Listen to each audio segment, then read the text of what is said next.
Hello mga bay, kumusta na po kayo? Dito naman tayo sa makina. May ginagawa tayong engine overheat mga bay. Bali itong sasakyan na to Ford F-150 Ford F-150 2012 model. Ang problema nito mga bay, ito yung sa T-hose connector niya ang problema, kasi plastic kasi to tapos kailangan kapag kapag sira to, palitan mo talaga to kapag mag-leaking to, kasi yung gasket niya dito din sa ilalim plastic din. Ngayon ang problema nito, leaking dito sa ilalim.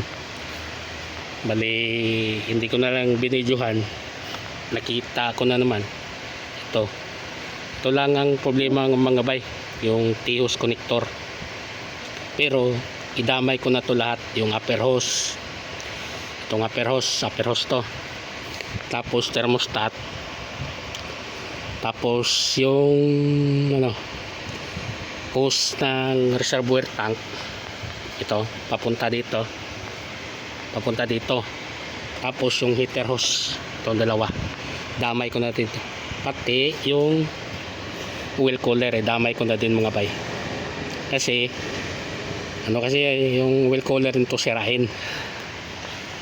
Nakita naman sa story, nakita sa story, tingin ko sa story wala tong story. Papalitan ko na lang din yan. Dito yung oil cooler mga bay, ito sa ilalim, tatanggalin ko pa yan mga bay. Update ko lang kayo pag may kabit na, at saka ipakita ko din yung mga parts na tinanggal ko. Natanggal ko na yung thermostat. Ito yung thermostat mga bay, kapalitan ko na din. Ito yung hose din, ito yung sinasabi ko na hose na reservoir tank. Thermostat mga bay dito, ito. Tapos dito yung hose sa reservoir tank papunta dito, ito ang papalitan. Yan mga bay, na-update ko kayo kapag darating yung parts, tapos pakita ko sa inyo yung mga parts at pagkabit. Hindi ko man may pakita yung pagkabit, pero ipapalitan ko talaga ito. Yung mga parts na tatanggalin ko mga baday, tatanggalin ko muna kasi wala kang available baka bukas pa. Yan mga bay, cause kasi sa overheating to, nabiyak yung T-connector hose. Yan mga bay, meron akong share sa inyo. Ito, pagtanggal nito mga bay, matigas to yung yung hose ng heater core doon papunta, dito papunta din sa tube niya, papunta sa water pump. Tapos yung isa ding tube sa heater hose, papunta diyan, tubig din yan. Ngayon pagtanggal nito, sobrang tigas to. Ang gagawin nyo muna, lagyan nyo muna ng langis, tapos or penetrating oil. Ngayon ikutin nyo to, ganyan. Tapos ito dalawang puti yan, ipitin nyo to, bali pa-close ba, pag ganun. Pag close nyo yan, hilain nyo pataas. Yan ang technique yan mga bay. Ganon din sa doon papuntang heater core. Bago nyo ipitin doon, bago nyo ipitin tong lock to plastic nya, may bagong nito, may bagong design na naman sa lock. Ibang sasakyan yun, may mga bagong ngayon, sasakyan, ibang lock na din. Tapos doon mga bay, ikutin nyo muna doon sa may heater, sa may yung hose ng heater core. Ikutin nyo kasi matigas yan. Tapos kapag maikot nyo na yung hose, ipitin nyo to puti yung lock nya pa-close siya pag ganun, itulak nyo yan. Yan, tulak nyo to. Try natin to ha. Ano kasi yan, ipitin ko to. Tingnan natin kung kaya ba. Isa, hindi kaya. Yan, ipitin. Yan, hindi kaya. Yan, kaya natin. Kita ko sa inyo. Yan, kung makuha ba. Yan, ito mga bay. Yan, puti. Diba, ikutin nyo to. Pag ikot nyan, ipitin nyo to puti. Isabay nyo lock, close sa post nyo lang to puti pababa. Yung puti, ito pababa. Pati dun sa kabila. Dahil kapag isa lang ang ano nyo, i-post, hindi yan matanggal. Kailangan sabayan pag ganun. At sabay, pahila, patas. Yan. Ganyan lang mga bay.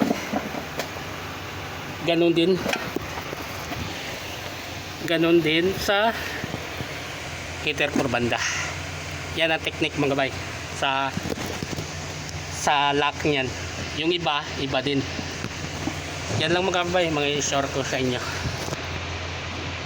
Yan mga bay, oh. Tanggal na yung heater hose dalawa. Kailangan humiga ka dito. Kuha ka ng karton, higa ka dito. Kasi kapag hindi ka higa dito, mahirap para makaposisyon ka ng maayos. Ito mga bay, yung lock nya, papalitan mo yan. Kasi yung bagong hose nito, may lock na yan kasama. Madali na lang ito pag tanggal mga bay. Sikwatin mo lang ito sa kabila. Ito, sikwatin. Tapos tanggal yan. Ganon din sa mga bay, heater core banda. Kasi kailangan mo papalitan dito. Kasi bago yung hose, bago din to.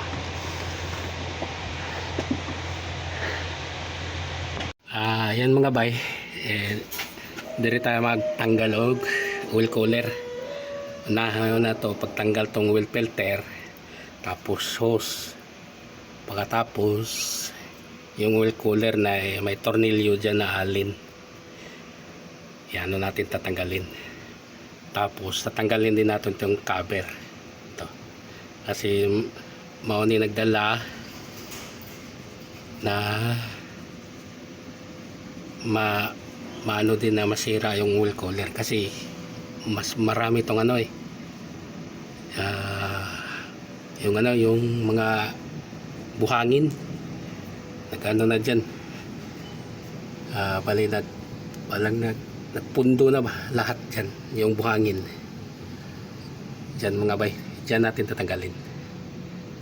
Yun o, yun, tanggalin yung dalawang hose, filter, tapos yung oil cooler. Kailangan natin palitan yan kahit kasi walang history. Ilang taon na din yan, kailangan palitan natin kasi kapag masira yung oil cooler, damay din yan lahat. Hahalo yung langis at sa tubig, mas malala pa, kasama yung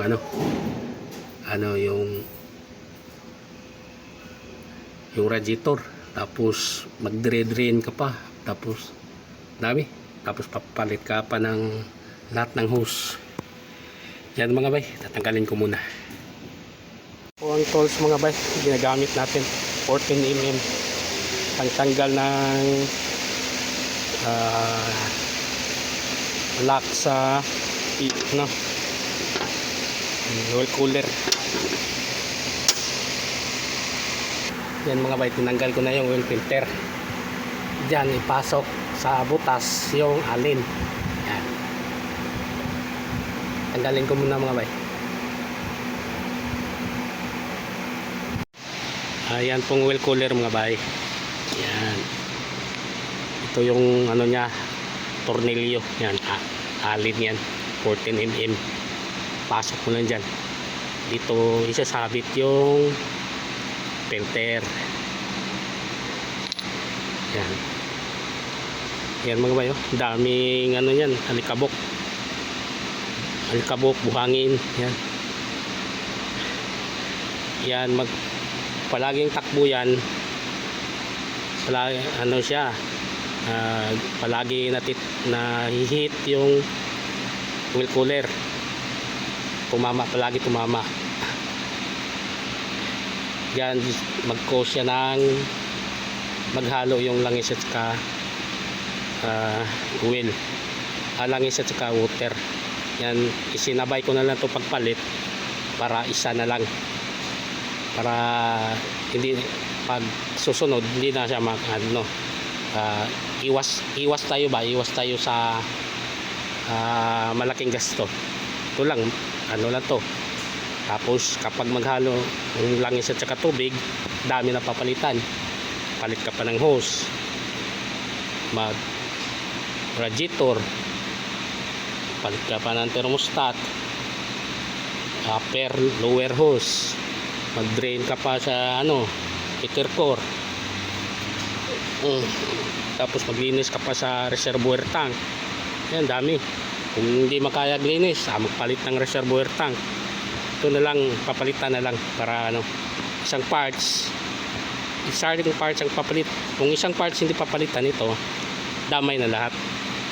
Ito na lang pinapalitan ko. Yan, ito yung plastic. Dito yung nakaupo yung oil cooler. Yan, pag laging takbo, yan, nag-heat yan. Palaging tumatama dyan. Dyan, siya, masisira yung oil cooler. Yan mga bay, palitan natin to, linisan natin to. Yan mga bay. Yan mga bay, ito yung parts na papalitan natin. Ito yung T-connector na naputol na yung hose nya kasi may adapter to. Pakita ko sa inyo ha. Yan, ito yung adapter nya. Pag yan, pinutol siya kasi sobrang kumapit na, hindi na kaya, pinutol na. Ito yung T-connector, ito hindi na to papalitan. Pwede pa to ibalik. Ito hose, upper hose. Ito heater core, heater hose. Tapos ito yung reservoir tank, tapos oil cooler assembly. Yan, papalitan. Tapos yung thermostat. Yan ang thermostat mga bahay, papalitan natin din yan. Yan mga bay, mag-request muna ako ng parts tapos i-order natin.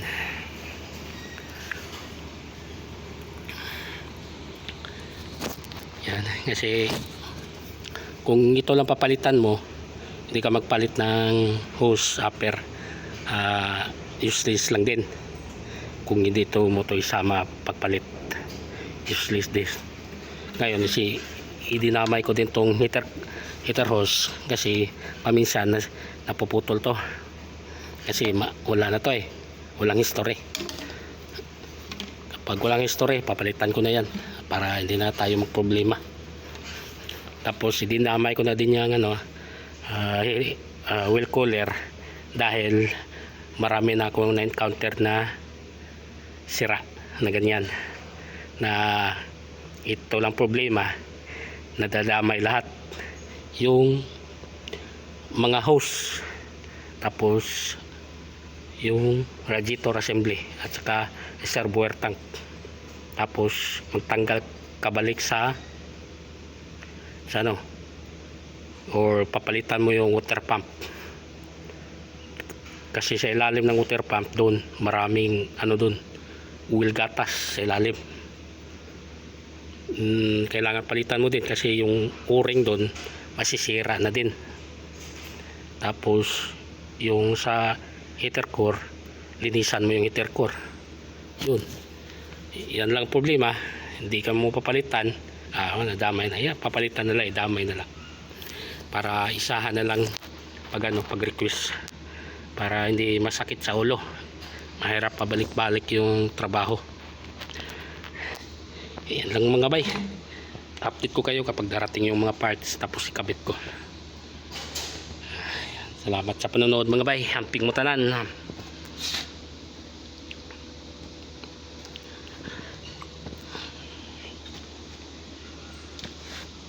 Bay ha, itong model na ginagawa ko 2012 model na F-150 BE type. Yan, na-encounter ko nito yung 2012, 13 and 14 nga F-150 B8 model. Kasi yung bagong F-150 ngayon B6 na niya, B6 na siya. Hindi na siya parehas dun sa plastic, metal na siya. Pata yung wheel cooler niya ano na din, malayo na din siya sa plastic. Bali na ano na yung ano, bali nag-aware na sila ba, bali nag-engineering na ano sila kasi sirain yung wheel cooler. Yan mga bay ha, B8 2012 F-150 5.0. Hello mga bay. Yan mga bay, ito na yung mga bagong parts. Ito yung mga hose, connector, hose ng sa ano, sa server tank, heater hose dalawa, tapos wheel cooler na bago, yung bolt nya, tapos thermostat.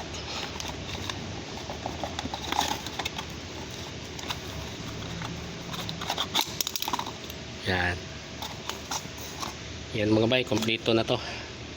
Tapos yung coolant, meron na ng coolant, meron na din. Yan, ikabit ko na to mga bay. Yan mga bay, kabit na natin. Tapos sa thermostat mga bay, nag-order din ako ng o-ring. Sinama ko yung o-ring. Yan, bali kabit ko muna to mga bay. Pakita ko lang sa inyo kapag may kabit na to lahat. Yan mga bay. Tapos ito yung luma mga bay, oh. Yan, ito yung luma. Yan, tapo na yan. Tapos ito yung plastic, nalinisan ko na, pero hindi pa yan, anuhin ko pa ng ano yan, linisan ko pa na ng diesel o gasolina. Yan, yung sinasabi ko sa inyo mga bayo. Yan, yung lock nya, ito yung original lock. Tapos sa kabila may ibang klase siyang lock na, tingnan mo lock, iba din, di ba? Ito na yung mga bagong lock ngayon. Yan mga bay, kabit na natin para matapos na.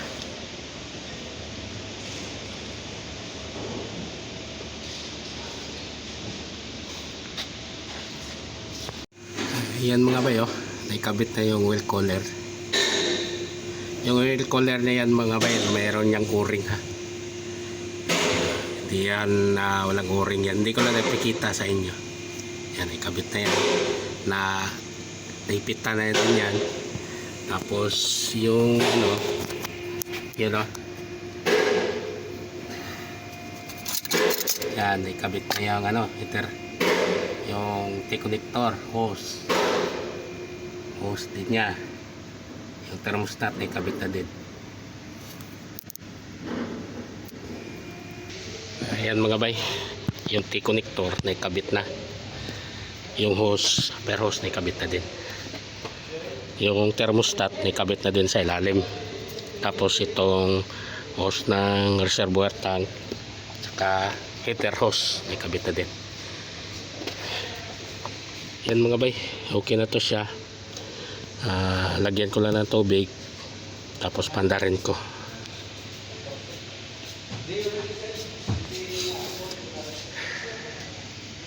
Yan. Ano na to mga bay. Patapos na to. Tapos ano, pakita ko lang sa inyo kapag umaandar na to.